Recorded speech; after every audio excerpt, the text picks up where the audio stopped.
And we are back with our daily Bible readings, and of course with our daily Bible reading calendar. My name is Alan Todd Boyd Jr. Today we're conducting our reading for June 10th. Our morning reading will be 2 Chronicles chapter 36. Then the people of the land took Jehoahaz, the son of Josiah, and made him king in his father's stead in Jerusalem. Jehoahaz was 23 years old when he began to reign, and he reigned 3 months in Jerusalem. And the king of Egypt put him down at Jerusalem and condemned the land in 100 talents of silver and a talent of gold. And the king of Egypt made Eliakim his brother king over Judah and Jerusalem, and turned his name to Jehoiakim. And Necho took Jehoahaz his brother and carried him to Egypt. Jehoiakim was 25 years old when he began to reign, and he reigned 11 years in Jerusalem, and he did that which was evil in the sight of the Lord his God. Against him came up Nebuchadnezzar, king of Babylon, and bound him in fetters to carry him to Babylon. Nebuchadnezzar also carried of the vessels of the house of the Lord to Babylon, and put them in his temple at Babylon. Now the rest of the acts of Jehoiakim and his abominations which he did, and that which was found in him, behold, they are written in the book of the kings of Israel and Judah. And Jehoiachin his son reigned in his stead.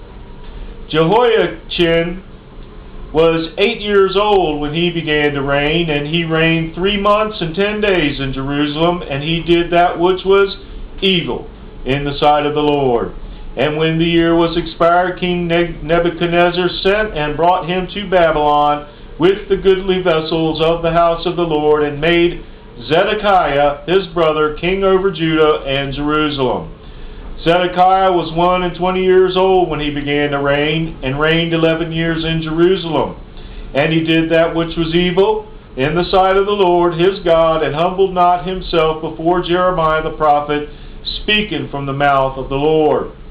And he also rebelled against King Nebuchadnezzar, who had made him swear by God, but he stiffened his neck and hardened his heart from turning unto the Lord God of Israel.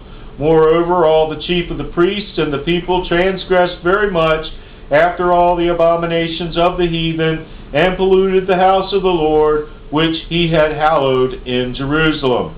And the Lord God of their fathers sent to them by his messengers, rising up betimes and sending, because he had compassion on his people and on his dwelling place.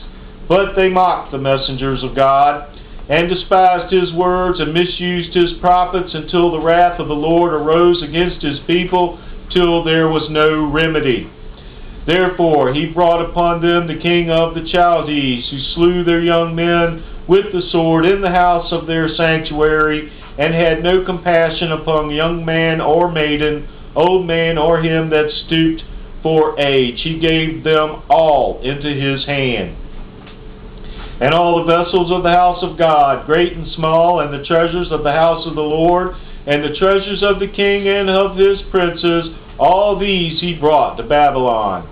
And they burnt the house of God, and brake down the wall of Jerusalem, and burnt all the palaces thereof with fire, and destroyed all the goodly vessels thereof. And them that had escaped from the sword carried he away to Babylon, where they were servants to him and his sons until the reign of the kingdom of Persia, to fulfill the word of the Lord by the mouth of Jeremiah, until the land had enjoyed her Sabbaths. For as long as she lay desolate, she kept Sabbath, to fulfill 70 years. Now, in the first year of Cyrus, king of Persia, that the word of the Lord spoken by the mouth of Jeremiah might be accomplished, the Lord stirred up the spirit of Cyrus, king of Persia, that he made a proclamation throughout all his kingdom, and put it also in writing, saying, Thus saith Cyrus, king of Persia, All the kingdoms of the earth hath the Lord God of heaven given me, and he hath charged me to build him an house in Jerusalem, which is in Judah. Who is there among you of all his people? the Lord his God be with him, and let him go up. The word of the Lord.